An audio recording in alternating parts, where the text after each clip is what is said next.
В одном из залов Государственного музея боевой славы появилась новая, теперь уже постоянная экспозиция памяти ученого-физика, кавалера ордена Леона Адгура Иналыпа. Его сын Айнар гордый и по-мужски скромный. Говорит, что это дань памяти и уважения не только отцу, но и всем тем, кто когда-то, объединившись вокруг ученого, смогли сделать много полезного для Родины. Я думаю, что тоже стоит обобщить. Это дело не только, опять же, в отце, а вообще во всех ребятах. Очень хочется, чтобы в будущем никому вообще не приходилось не открывать экспозиции ушедшим, не праздновать победу ценой такой огромной. Я не говорю, что надо проигрывать, но тем не менее цена, которую заплатили, слишком высока. Поэтому хочется мира, хочется для всех. Конечно же, представленные здесь личные вещи ученого, физика, до боли знакомы его родным. И воспоминания о том, как у берегов Пицунды запускали один из разработанных Адгуром Иналыпа дронов, все еще свежи. Я, будучи ребенком, еще успел попасть в Пицунду, где они работали.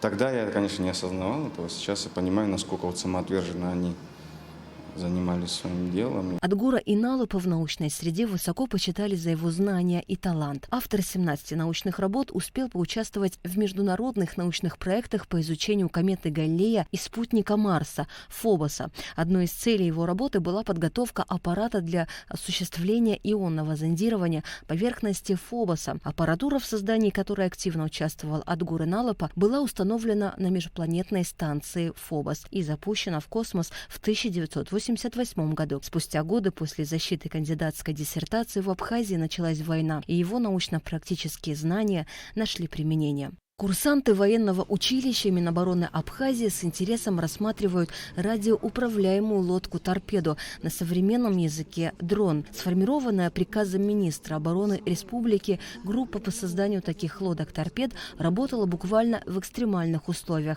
а некоторые детали Адгуру Иналыпа удавалось доставать с большим трудом. На памятном вечере, посвященном его 70-летию, собравшиеся часто вспоминали о том, как ученому удавалось достигать поставленных целей. С особым теплом друзья и соратники Адгура Иналыпа говорили о нем как о человеке с уникальным светом внутри, озарявшим весь мир вокруг.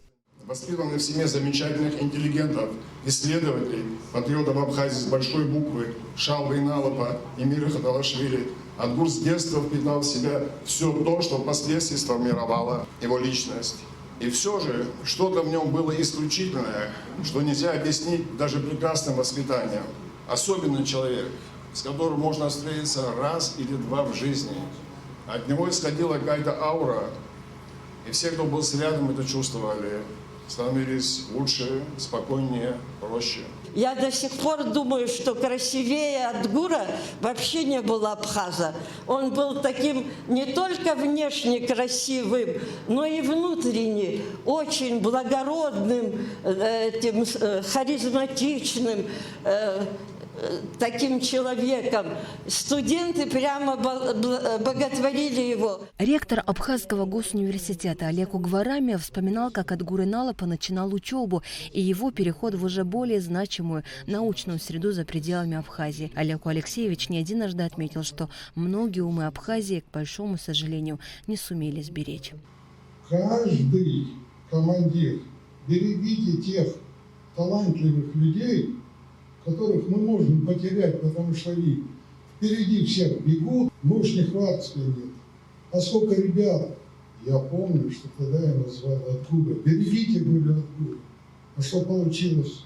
Вспоминая об Адгуре Шалвовиче, Баталкубахе с болью утраты рассказал о последней их долгой беседе под ночным сентябрьским небом.